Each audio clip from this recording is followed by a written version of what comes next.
Once that's green, I'll turn these on. This one will be on.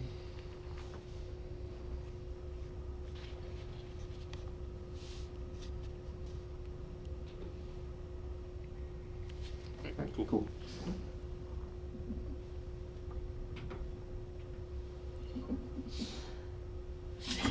True.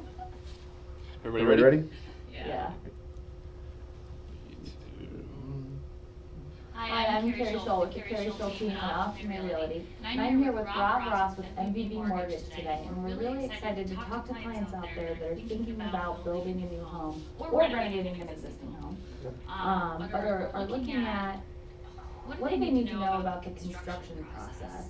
And that's going to be the focus, but also if you have questions about the process of building, we can kind of touch on that too, because we're both very well versed in it.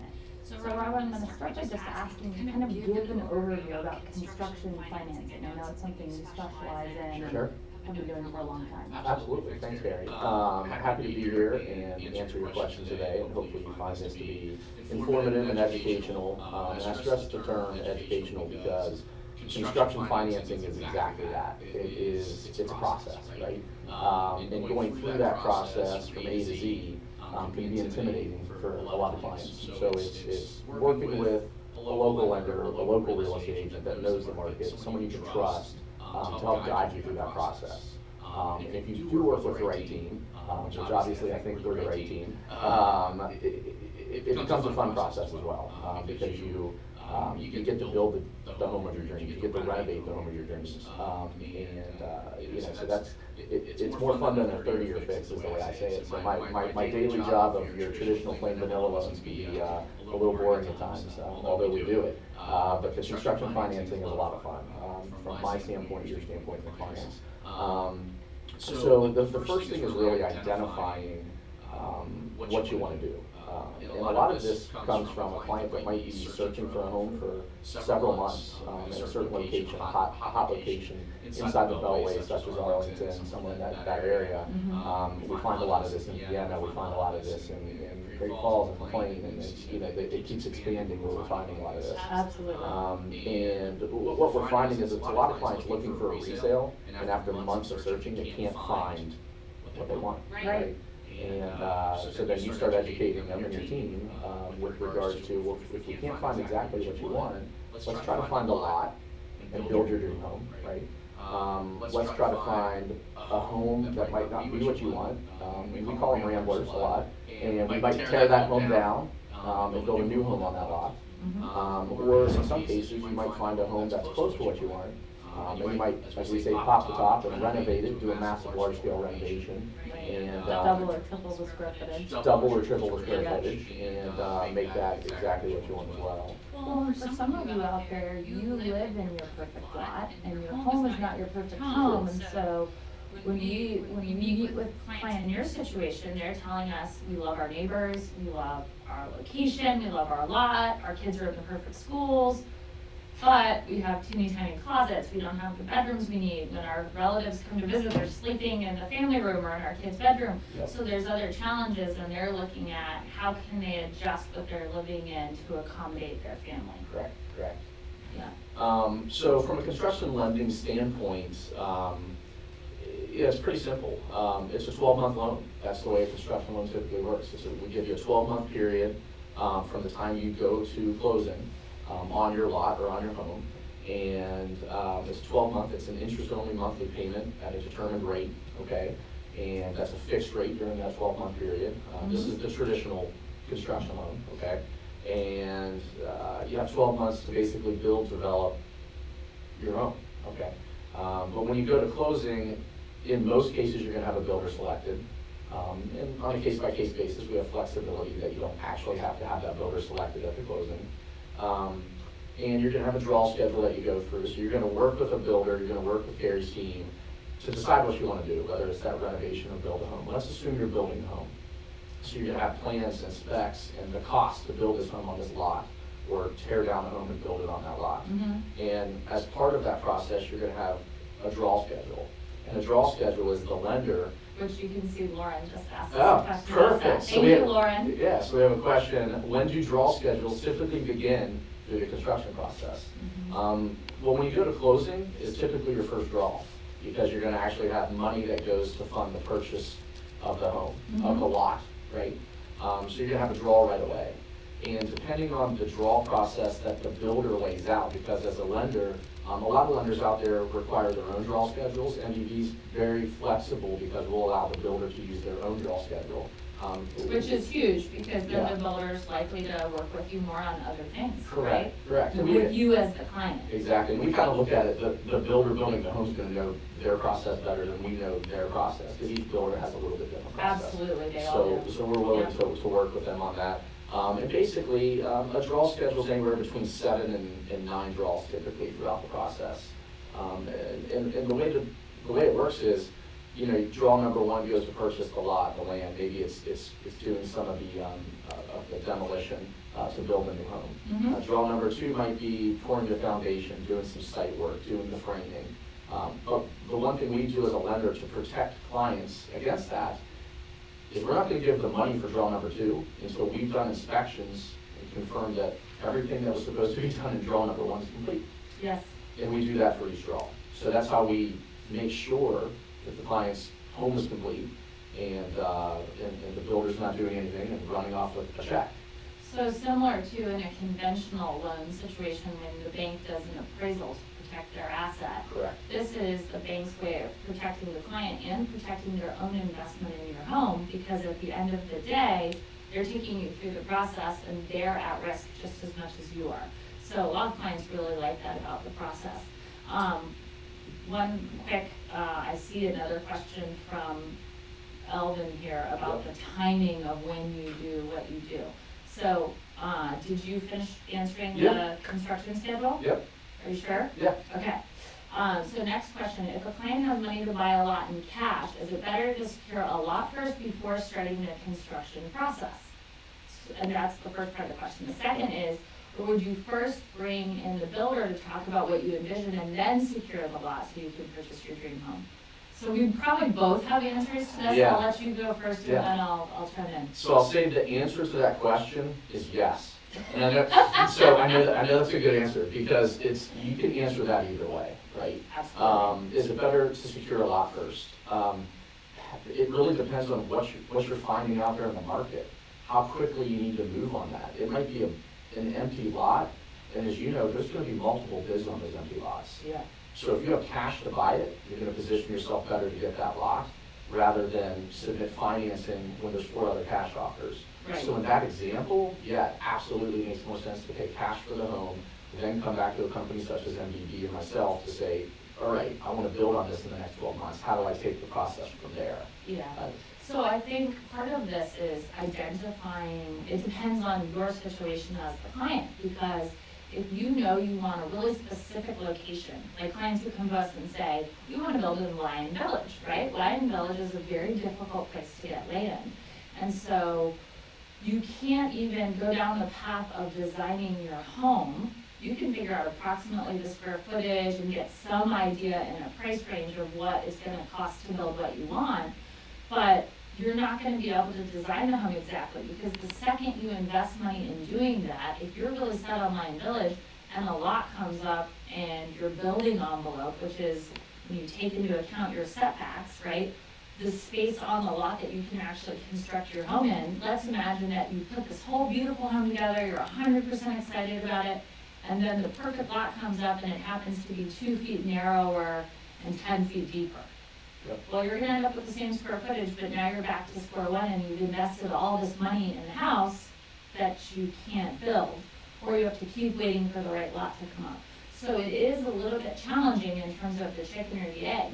Whenever someone's really location sensitive, I tell them, let's interview a few builders, let's start the process of determining a range for what you're thinking, from a square footage perspective, from a level of finish, that sort of thing.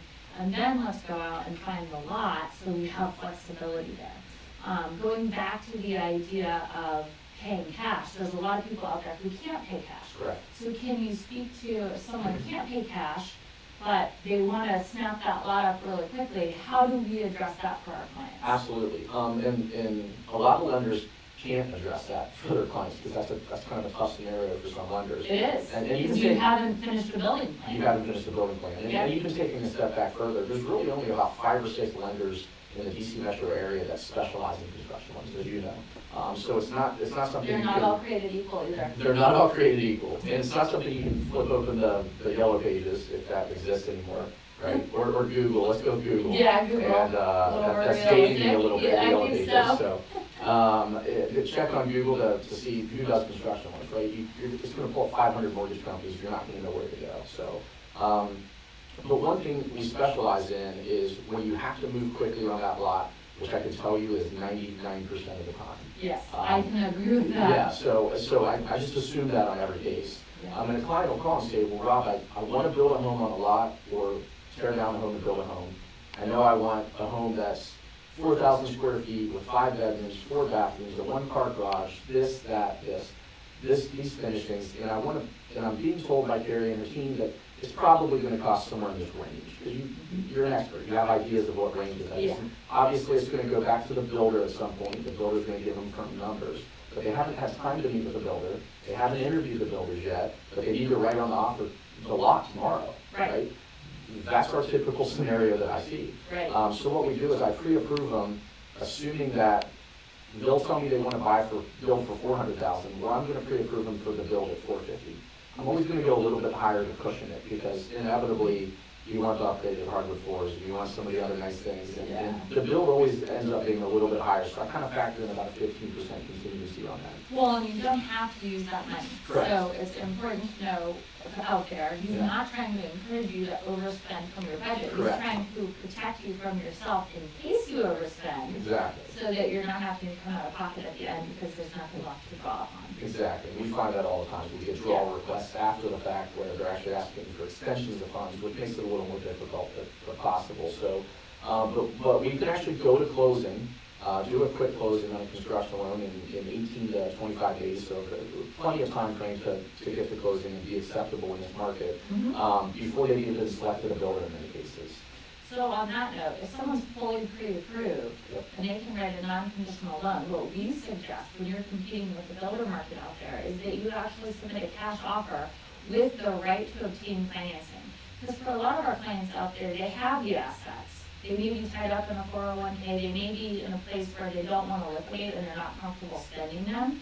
But our job as a real estate agent is to coach you how to be competitive with the rest of the market, right? Yep. And if you're competing with builders, they do that all the time. Yeah. Because they have lines of credit, they have relationships with banks where they know 100% of the time they're gonna be able to get the cash.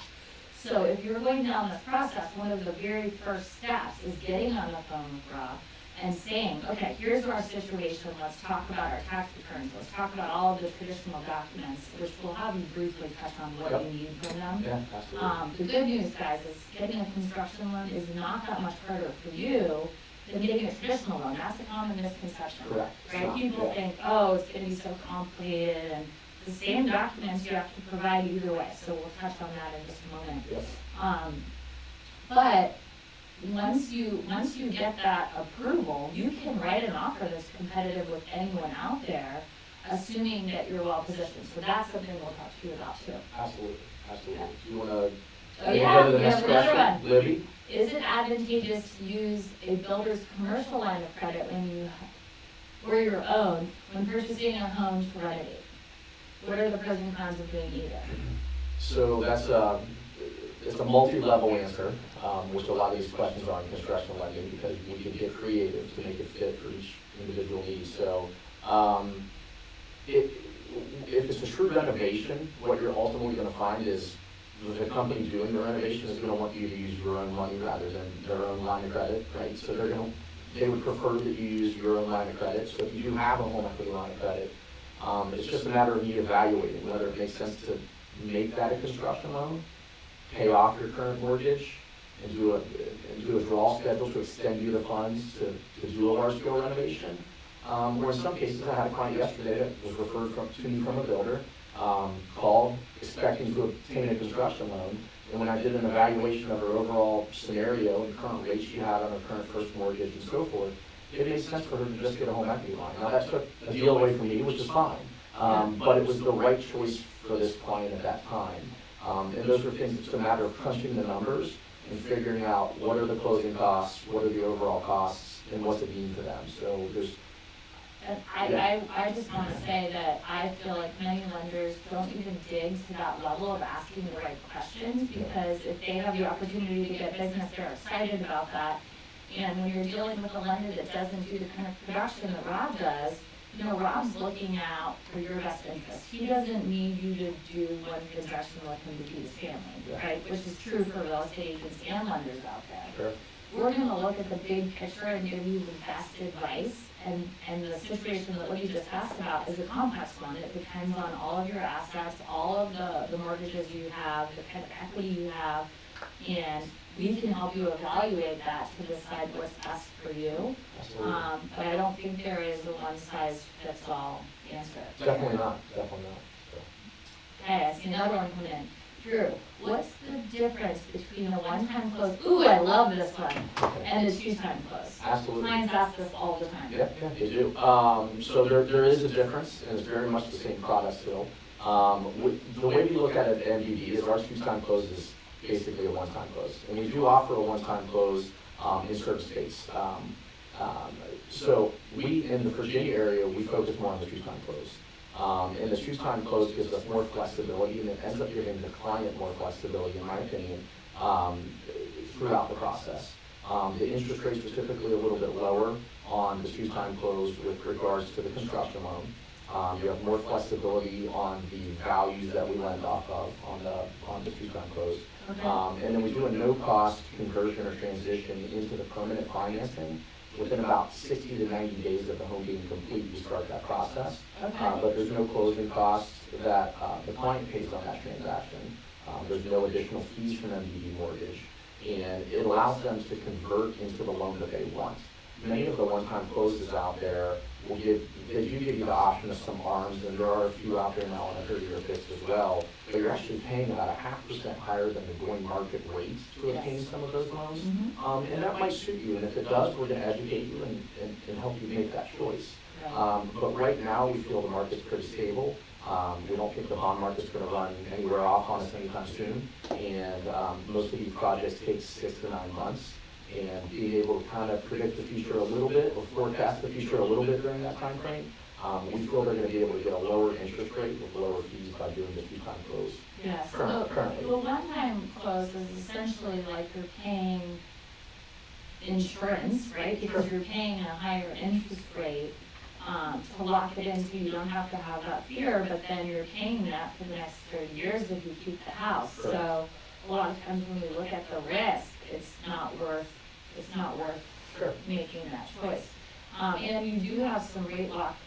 We do have some long-term rate lock stuff as well, so even on the two-time close, we can look at the long-term rate stuff, so. But the answer is, we help clients evaluate either side of that, just to make sure that it's the best choice for them. It's never the best, it's not what I want, it's what they want. And that's, the part I said at the very beginning of this is education, right? Right. So it's digging to know how they rest their head on their own pillow at night and It's they're gonna give comfortable. them confidence so they actually can sleep. Yeah, so we try to dig to help them figure that out, so. Okay, that makes sense. And I see a question from Rachel coming in. What value do you base the loan off of? Oh, good one. That's my favorite question. Typical construction, so if it's a renovation, so if you own the property currently, and are doing a renovation of your current home, or if you have purchased a lot or a home in cash, and have come back to you after you purchased the home in cash, we lend off the after renovated value or after built value. Okay. So many times we're finding, I give the basic example all the time. You find a lot for 500,000, which might be realistic, depending on where you're looking. Depending on where you are. Depending on where you are. But we find a lot for 500,000, and you want to build a home on it for 500,000. But let's say you've already owned that lot, or let's say you paid cash for that lot. Then we can lend based off the after-built value. And in many cases, if you're finding a lot for 500,000 and building for 500,000, the actual aftermarket value of that home might be 1.2 million, right? And it just depends where it is. It's all situational. But in those cases, we can actually lend 80% of the after renovated value. So it doesn't become a 20% down payment for a lot of clients. It could be an 8% down, it could be a 10% down. This is huge, so Yeah. let's make sure that they really understand by having you say it one more time. Yeah. Just for, because I think people out there are like, wait, so you're telling me I own this lot, you know, this house that I live in Yep, for 10 years and I could build a new house without putting money down. correct. And it's shocking, Yep. right? Yeah, well, when you said no money down, I said 8 or 10%. So the client I talked to the other day, that they have a home they've lived for 15 years in Arlington, and they owe a couple $100,000. It's already worth 700. But they actually want to move out, rent, tear down, build.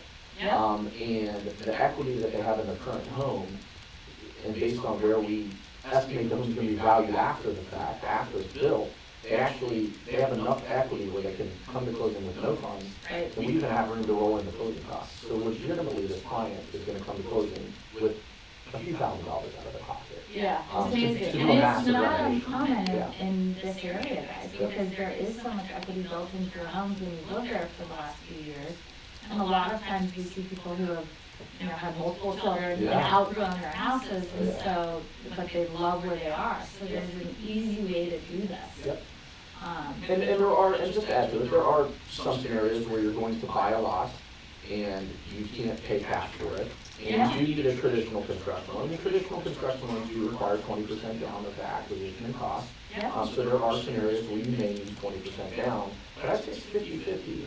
I've done this for 18 years in the DC market, and I would say literally cut down the middle, 50% of them are coming with less than 20% down, and 50% needs 20% down, depending on the scenario. So. Yeah, and there's a lot of ways, so when we say 20% down, people get scared by Yeah. that.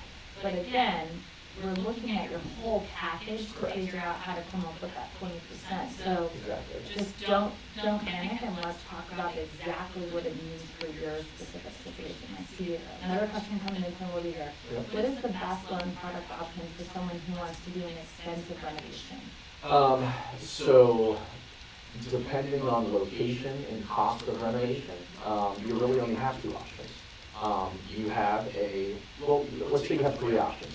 So you have a home equity line of credit, which we talked about earlier. So if you have a nice equity line and your current mortgage is in good standing and a good interest rate, you might want to just use your equity line. That's kind of option one that I always look at. Option two would be what's called an FHA 203K loan.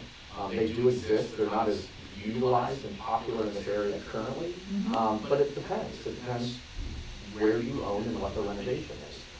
But an FHA 203K renovation loan allows you to borrow up to 96.5% using only 3.5% into a transaction.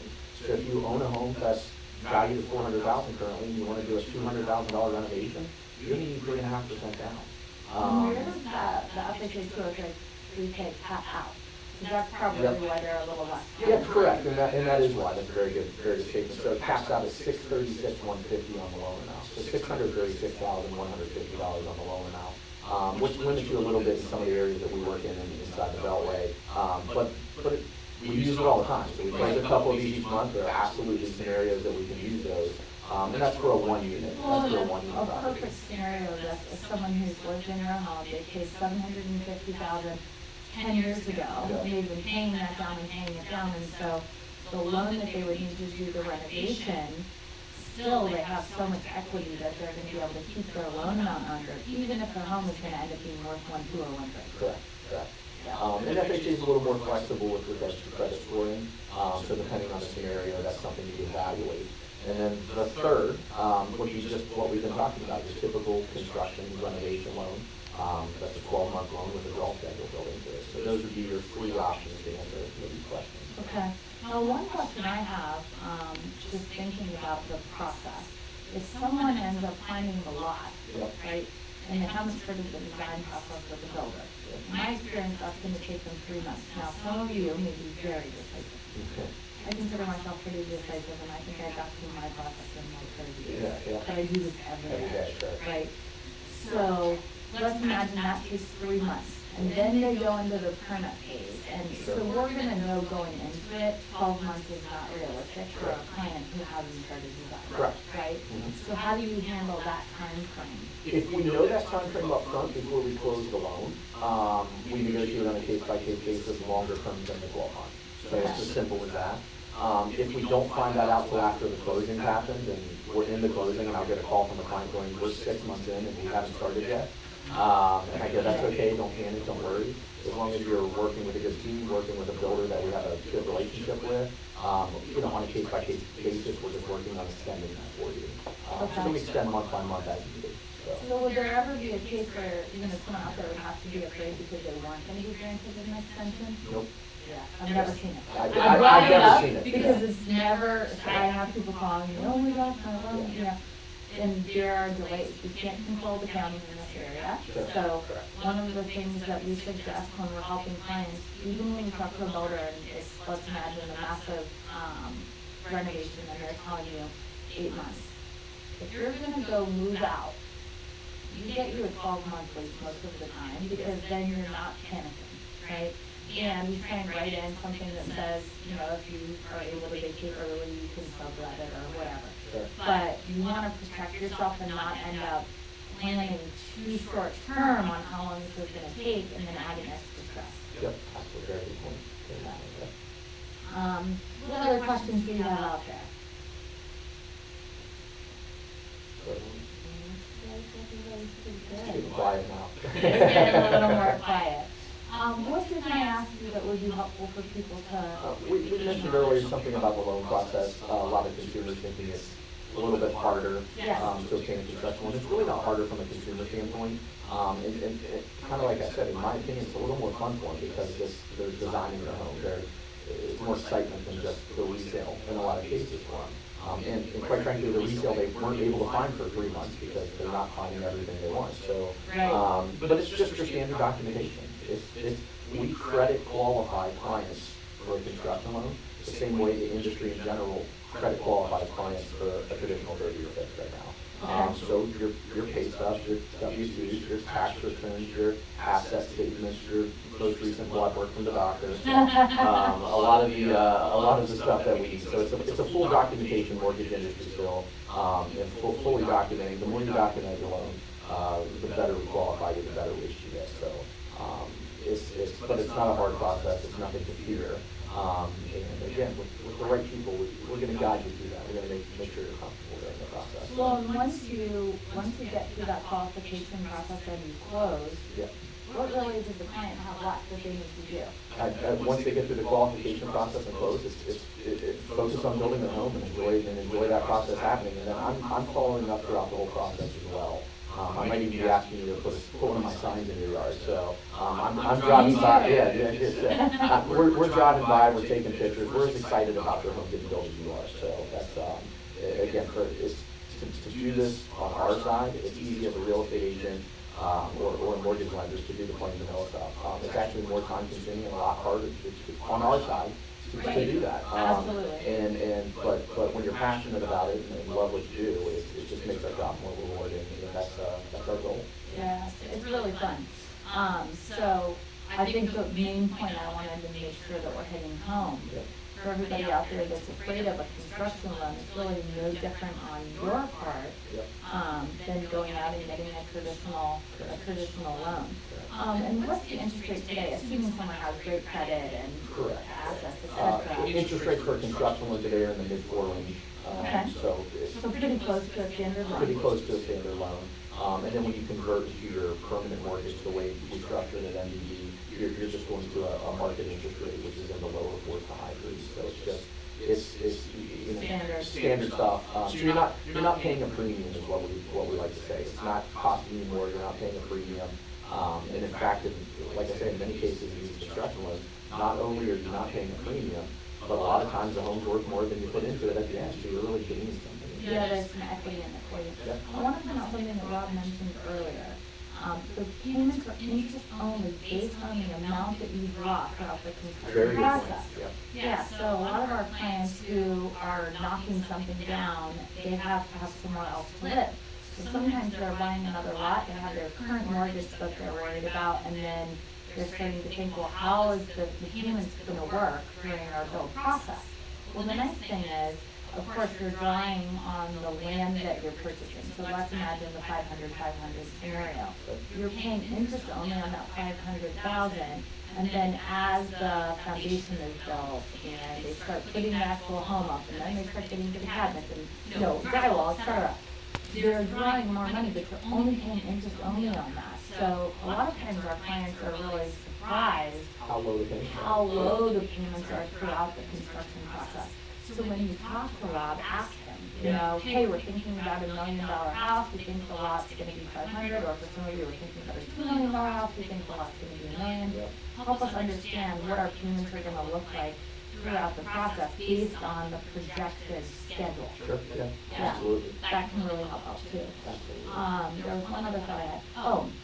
So going back to the real estate side for a minute and how this works.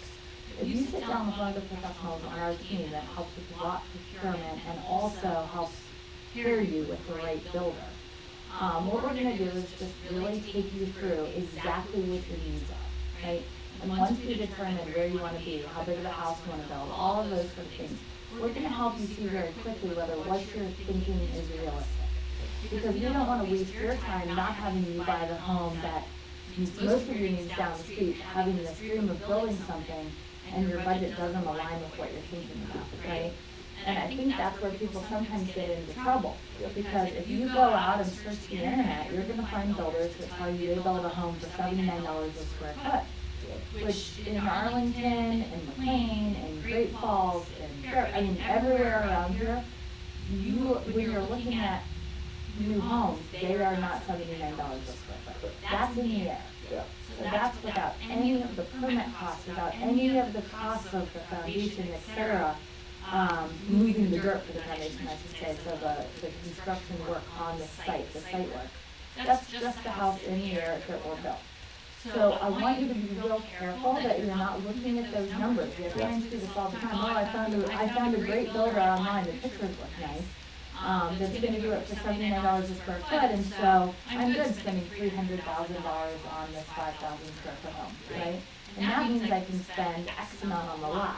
Well, be very careful, because that is not the way to address this, and when you start dealing with professionals, they're gonna be able to tell you up front, well, wait a minute, we're missing a few steps here, and we need to go back and be sure.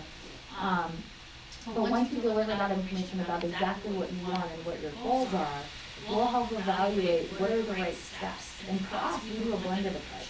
We want to start introducing people to the builder to get them comfortable with the personalities and figuring out who they're going to work well with. And then we're also starting to go in and figure out, well, what's our strategy for obtaining a lot in that area? And for our team, we don't just sit back and wait. We're actively going out and trying to engage the sellers that may be thinking about selling potentially, that haven't let the homes hit the market yet. And that's how we're so successful in what we do. And we procure for families, lots all the time, and also for builders. So it's a great approach. We are going to be interviewing a couple of builders in a panel coming up in the next few weeks. So if you're thinking about building a new home, we would love to talk to you about your process. And of course, we'd like to have you get started by talking to Rob. So all of our information we're going to go ahead and post below. Any last comments before we wrap up? No, I think it's great. I think the one thing I haven't said is to do a pre-approval or just evaluate the numbers. There's no cost for that. So, we didn't say that up front, and maybe that's something that someone's fearing is spending $1,000 for an application fee or something of that nature. It's even if you don't use a construction loan or a renovation loan, but you think that's something you might want to evaluate, we'll do a free analysis, a free pre-approval. We'll take the time, we'll educate you, we'll talk you through it, and at the end of the day, if you don't need that, no problem. We'll flip you to the 30-year fix and help you with your traditional financing as well. So don't be scared of it, and Very good point. It's the more you know, right? Absolutely. And to meet with our team and do a consultation is absolutely free and there's no obligation. So we love educating people who are going through this process. I've personally gone through it and I've helped hundreds of families go through it, and it's natural to have a lot of questions. So we're both here for you, and of course we'd love to work with you. And if you have any other questions on this topic, because you're viewing it after the live, go ahead and just put your comments on there and we'd be happy to answer them at any time. Thanks so much for joining us today.